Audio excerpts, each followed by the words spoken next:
Greetings, everyone. This is Jed Shlackman. I'm a holistic counselor and spiritual energy healer. Those are a couple of the roles I play here in my life as a human being here on Earth. And for this particular video, I want to speak about a topic that a lot of people are uncomfortable with.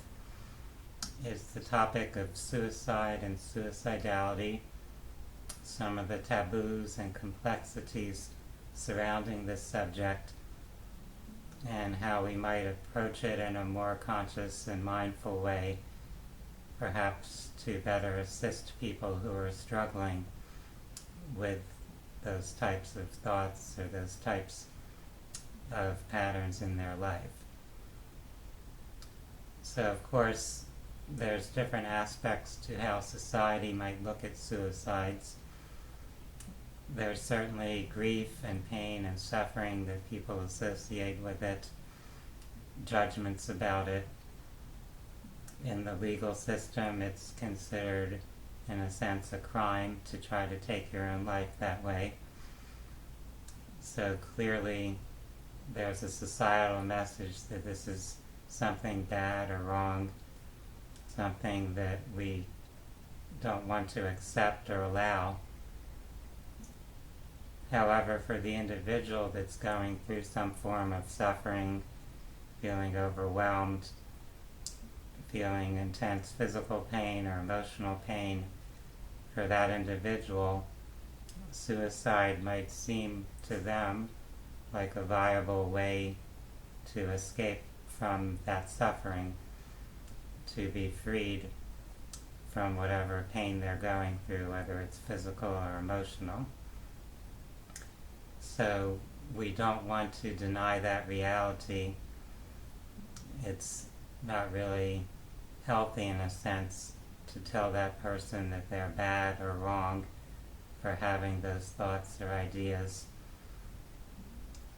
From their point of view, it's, in a sense, a reasonable solution for them, in a sense. They're perhaps looking through the tunnel vision at their situation and not seeing other options or other ways they could face the challenges or suffering they're dealing with. However, you're not going to help them start to look outside of that tunnel or see other possibilities by immediately rushing to judgment and condemning them for thinking about committing suicide. So we can look at every individual with compassion, understanding the complexities of this subject, and seeking to truly understand that person, what they're experiencing, what their feelings are, their thought process, what has led up to this point in their life, or what previous patterns they've manifested that make it seem to them that this is their best option or alternative for dealing with what they're facing. I mentioned that in general people tend to consider suicide as a result of suffering or pain they're going through, which could be physical or emotional or both. And the specifics can vary a lot from one person to another. So not everyone's encountering the same type of pain, the same type of circumstances in their environment. So we don't want to compare one person to another. We can look at each person and their individual circumstances and their individual psychology or reactions to their life experience. For some people, it's more about physical pain and suffering, and they don't expect their physical situation to improve. So in a way, they've kind of given up on overcoming some type of health challenge or chronic pain, something that they don't see a positive prognosis for. So they have decided, based on their understanding, what they see as the potential outcomes, that they would prefer to end their life at the present time rather than continuing to go through more suffering, knowing that things aren't going to improve and that they'll eventually pass on anyway. So that's their mindset, and it would be hard to convince them otherwise unless you can actually show some ray of hope or potential for their physical situation to improve.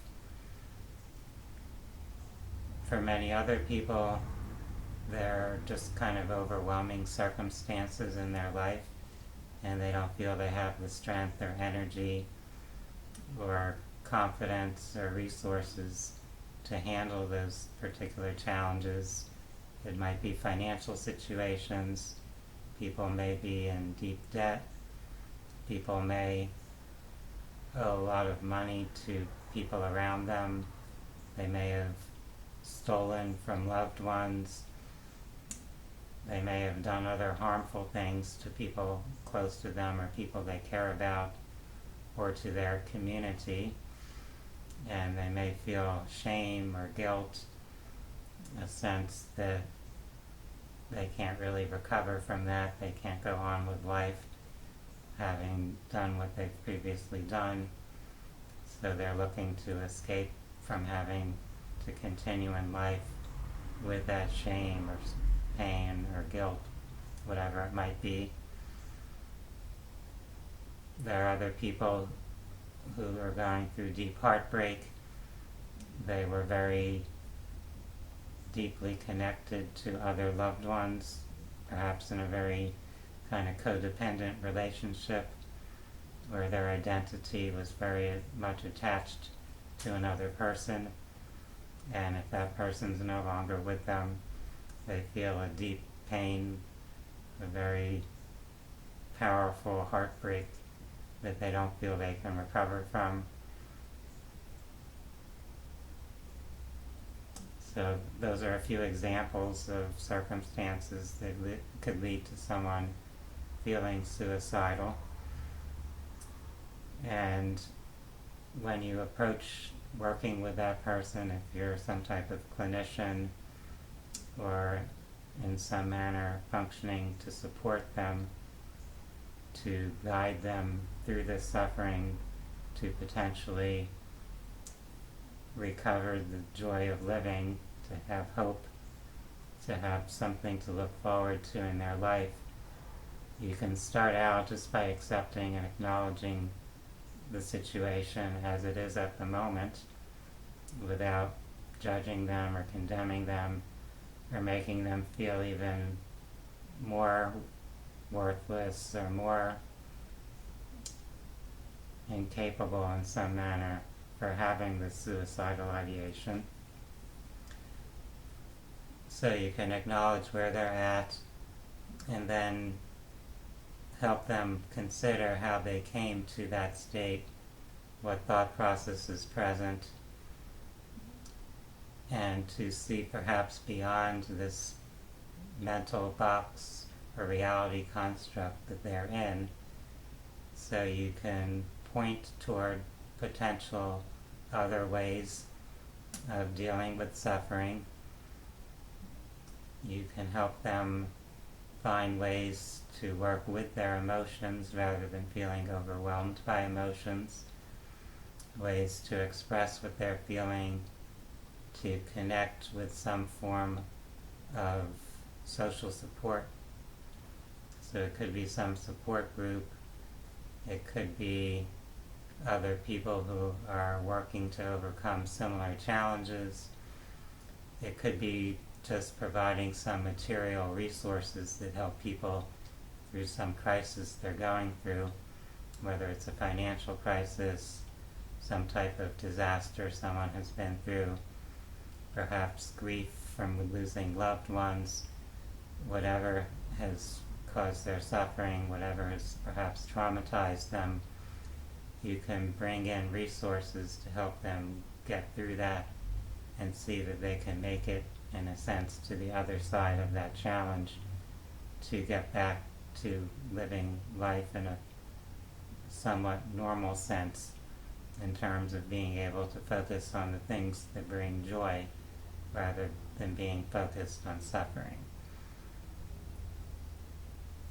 So dealing with traumas is often an important part of healing, and people that are feeling suicidal often have a lengthy history of trauma, of things that have triggered some emotional pain or suffering, and it takes some patience, a lot of determination to support them in that process, knowing that what got created over decades or a lifetime won't necessarily shift and change in one day or 1 week or 1 month. But as you help them start to see some rays of light, some possibility of progress, then it can build over time to go in that more positive or pleasant direction.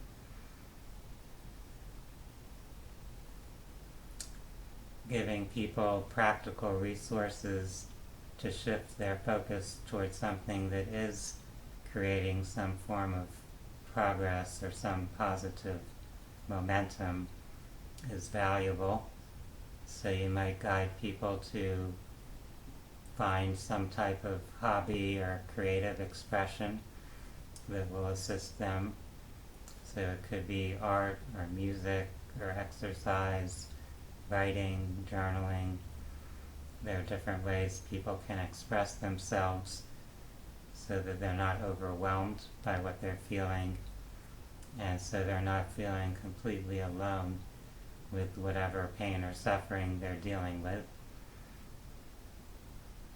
And then some very basic self-care resources or skills, things like meditation and mindfulness, body awareness, breath work, energy work, visualization. So we can provide different resources depending on what resonates with a particular person we're assisting.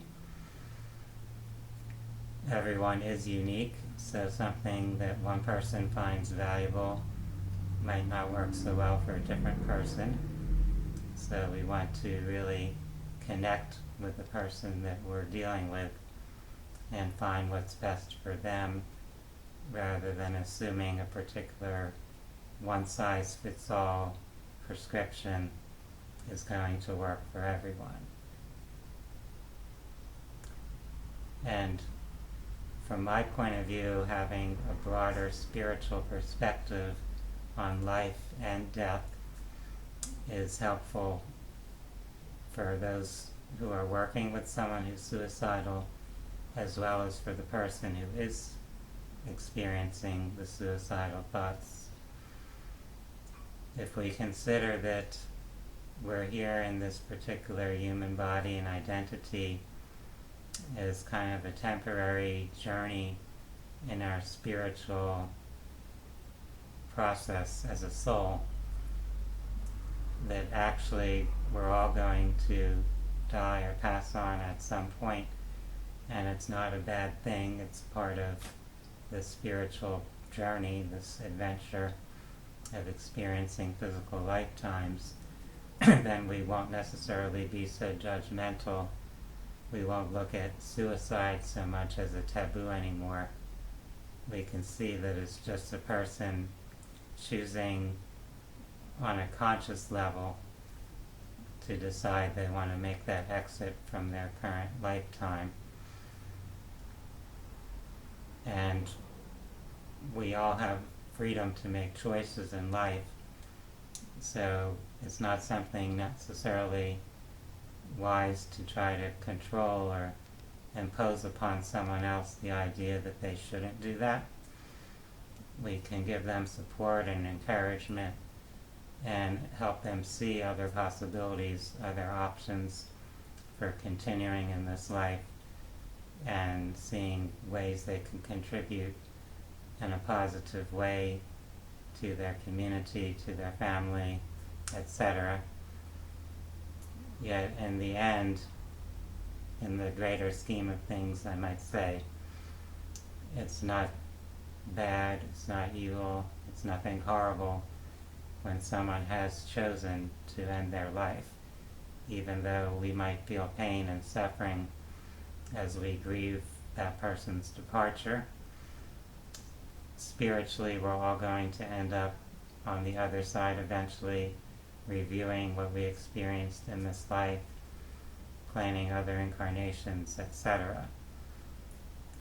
So from the spiritual realm, suicide isn't looked upon in the same way that many cultures or societies here on Earth are currently observing or conceiving it.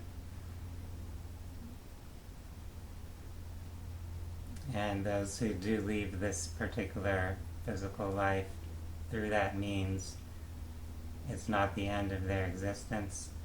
They're not being sent to some horrible place in the spiritual realm, even though they may carry with them some of that pain and suffering, and you could call it low frequency emotions, and kind of play out some of that in the spiritual planes. That's only temporary. Eventually they get uplifted beyond that, and they get to see what other lifetimes they may wish to incarnate in, or other spiritual pursuits or explorations the soul may have in store. So some of that broader understanding, I believe, can be liberating. It can remove the negative emotional charge or judgment that surrounds suicidality, the taboo that society tends to place around it, so that people actually are more at ease with speaking about it, with processing it, and that actually in and of itself might create an opening to connect with other alternatives, with other ways of handling challenges in life, other ways of working through suffering, rather than feeling the impulse to seek the escape from it. As human beings, we often are taught to, as soon as we can, avoid some pain or suffering, to do something to not face it, not deal with it, whether it's running away, taking some drug to numb our senses, whatever we might have been accustomed to doing. That kind of prevents us from learning to actually be present with pain or suffering, to build the strength and confidence and kind of the energetic power and centeredness to face things. So I believe that's helpful for all of us, to not feel the need to right away run away or escape from whatever pain or suffering we might be facing, to find ways to be more patient and present with life, and to learn that we can handle things, we can face pain, we can face suffering, we can get through it, we can move beyond it to whatever is available on the other side of those challenges, carrying with us perhaps even greater strength and wisdom from having gone through those particular challenges, those ordeals, whatever we might have encountered in our life experience. So as we go through things and build those skills and strengths, we are in a way more resilient, and we're able to face even more things in life, and we're able to manifest or accomplish more of the positive things that we would actually desire in our life. So if we're not able to face the challenges, the painful things, the things that trigger some suffering, then we have less opportunity to actually bring about in our life the things that will bring us more joy and fulfillment.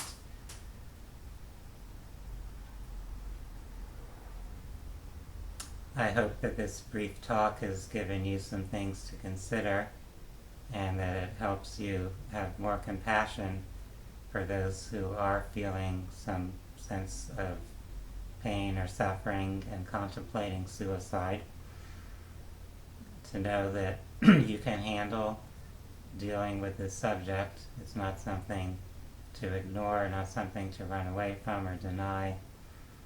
It's something that we can have conversations about, and something which we can facilitate perhaps some more healing shifts for people with.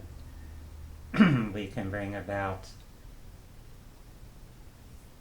more transformations, I would call it, where people who've seen just one particular path or way to handle their suffering, to see that there are other ways, that they actually do have resources and things that they can access to continue forward in life.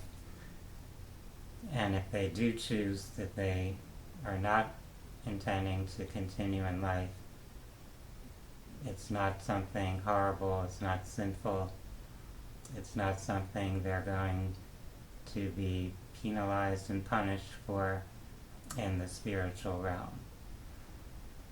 So to help release that burden that people may carry, that fear they may have, whichever path they may end up taking.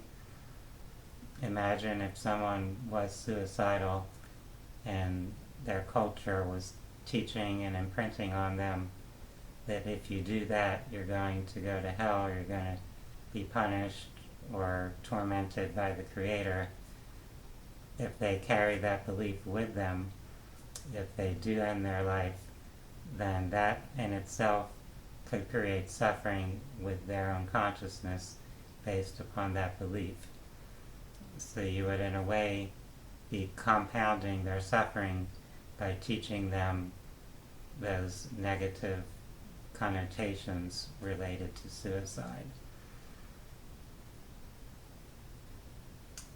I appreciate you taking your time to watch this particular video.